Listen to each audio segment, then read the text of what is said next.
I'd like to say a short word, and this was Parshat Toldot. We know the story of Yaakov and Esau, that Esau comes back from the field and he says, I'm starving, please, let me have some of this red stuff. So Yaakov says, okay, if you'll sell me the bechorah. Esau says, I'm about to die anyway, what do I need the bechorah? So we know what happened. Esau sells the bechorah to Yaakov. Yaakov gives Esau lechem unezid adashim. He gives him some bread, some lentil stew. Vayoichal, vayage, the Esau ate it, he drank. Vayocham, he gets up again, he leaves. Vayives Esau esa bechorah. And Esau spurned the birthright. It was mavaza the bechorah. Well, the famous question on this parsha, all the commentators ask, how can you sell bechorah?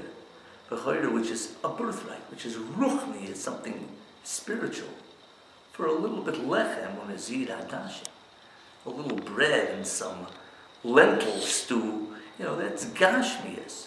That's mundane. How do you sell ruchnias for gashmias?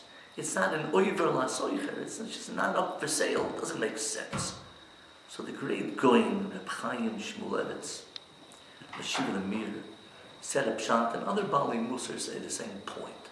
And it's fundamental. Every Jewish person has to know it. Schar mitzvah Behai al malek, which means there's not enough money, not enough reward to pay a person up in this world for a mitzvah that he does, for his tefillin, for his matzeh, for his lulav, for his talis. Now, on the other hand, it says, Mishalim l'rosha al ponov. The Rishon can pay up a rosha for his mitzvahs in this world. I thought schar mitzvah Behai al malek. I thought in this world you can't pay up for a mitzvah. What does that mean? So Reb Chaim said you learn from here something important. You yourself set the value to your mitzvahs.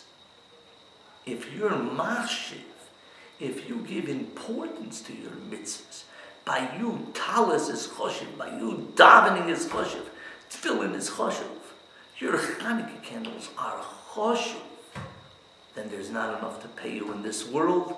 It's all an olam haba. A Rosh who is not machshiv his mitzvahs, he just happened to give some stockade. He happened to say a kaddish. Talk about a real Rosh and Nebuch. He's not machshiv. He doesn't give importance to his mitzvahs. The Rabbi says, I can pay you off in this world. A trip to Barbados, a yacht, who knows where. You pay him up in this world. Nothing to talk about. If Esau is willing to sell bechorah for a little bit bread and some lentil stew, that's all it's worth. It's not worth too much more. His bechorah, his ruchni is not worth too much. He can sell it. It's oivel asoicha. The sale is chal. It takes effect. Now the lesson for us, our learning Torah, our mitzvahs, a boy should know, a person should know. His mitzvahs are choshev. He puts on his talis in the morning. How choshev that is. How choshev his tefillin is. He learns a blad gemara in this yeshiva. He learns a pasuk chumash, a perek Tanakh. How choshev, how important this is in the eyes of Hashem. There's not enough to pay him up in this world. It's with him. La'olam haba. The great Goin, Rabbi Cheskel Abramsky said, I was in the London basement in World War II when they were bombing. I was sitting in the basement. A fellow came in. We should make for him a get. We should set up a get for his wife. All of a sudden they started bombing. The fellow didn't have to give a get. He was gone. And I was thrown from one end of the room to the other.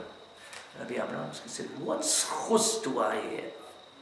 Okay, what schus did I have to be saved? He says, I think it's when I put on my talis in the morning and I say my yoker chastecha and I have kavona and I wrap myself envelop in the goodness of Hashem. That schus of the talis saved me. Now that's a lesson here. A person's mitzvahs, if he is machshav his talis, he's machshav his tefillin, his mitzvahs, his Talmud Torah, that goes a long way. And we in the yeshiva, are zoiche to it. We should just continue. We'll all have hatzlacha ubracha.